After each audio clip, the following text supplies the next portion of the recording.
freedom. So I think the project of mathematical physics has succeeded, certainly in terms of prediction and control, so astoundingly well that we have good reason to believe the general project of mathematical physics can work, and can work all the way to the end. I mean, this is when people talk about, I want to be able to write on a t-shirt the fundamental equation that describes all of physics. Now, you'd have to understand the math in which that's written, and you have to understand how that math is being used, and so on. I still think that could work. I haven't given up on that, and that only works if the world is a certain way. We can't make it that way, right? We don't decide whether the world is mathematically describable. It to zero and move on. Exactly. Okay, then it gets discovered. Yeah. Okay, dark energy gets discovered in 1998, Yep. gets the Nobel Prize, using quantum physics, which has done so well by us, Yeah. perhaps the most successful theory ever about anything, fails in its attempt to predict the amount of dark energy in the universe. Yeah. And it fails badly. No, I mean, I agree. What can I say? In fundamental physics, we've not had any breakthroughs that have been verified experimentally for a very long time. That's just true. Can't argue with that. I'd be working on things that were difficult and hard, but I could sort of see a trajectory toward the finish line.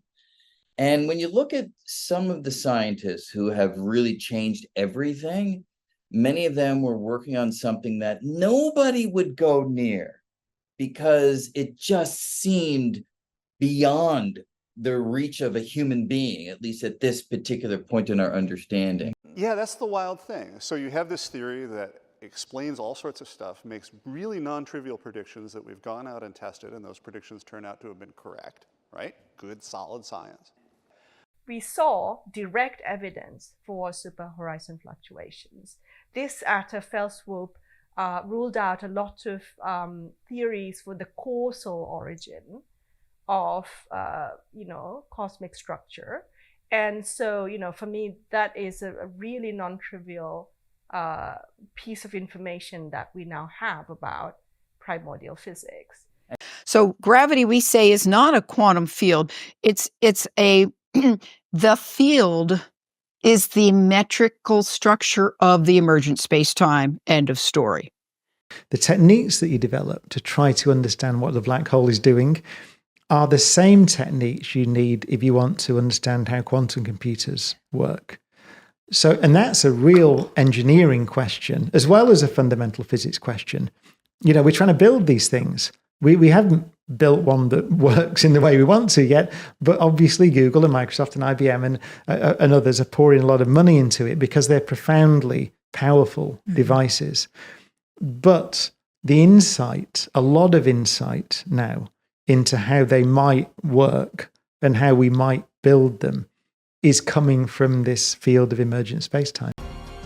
The theory that reality, as we consciously experience it, is actually a hologram goes back to many ancient cultures around the world who believed that we exist in a dream or illusion. And so I think most people would say we're seeing glimpses of some kind of holographic. They're called holographic, by the way, because if you think of what does it mean to have a complete description of a higher dimensional thing? So let's be very concrete. This room. So let's say that this principle is correct, and many people think it is, by the way, for this room. So we have a surface surrounding the room, the walls, let's say, and there's a theory that lives just there, and it describes fully everything that's in the room. In that sense, we're holograms.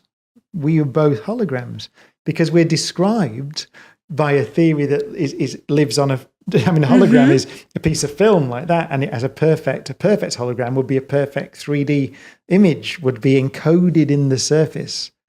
So it's a perfect 3D image encoded in this 2D surface. That really is the picture that we're talking about here. In a kind of a extension or generalization of the theory, we actually say the universe might have a destiny. Rather than what we do as experimentalists, we measure things, and that's what determines the future. In this theory, if the future had a destiny, in every scenario when we tried to violate the notion of free will, it never worked. And so in a sense, it reminds me of this beautiful phrase, it's an ancient scripture. It says, all is foreseen, yet choice is given. But yeah, we know that quantum mechanics and relativity, which look conflicting to one another, begin to converge, and together with other branches of physics, cosmology and so on. And that means that even issues related to us, living organisms or conscious organisms, somehow can be better understood in terms of this forthcoming theory. I mean, do you think that there will be one day a theory of everything? I mean, you said string theory is not a viable candidate, but does the human mind have the capacity to develop such a thing? Good question. You know that Stephen Hawking ended his famous book, Brief History of Time. Soon there is going to be a theory of everything, and we shall understand the mind of God. What did they do to deserve that type of eternal punishment? Well, I think the idea is that if you sin against a being of infinite worth, then that sin carries infinite consequences, even if you're not someone who thinks that sin has those sorts of consequences. Tough luck. Tough luck.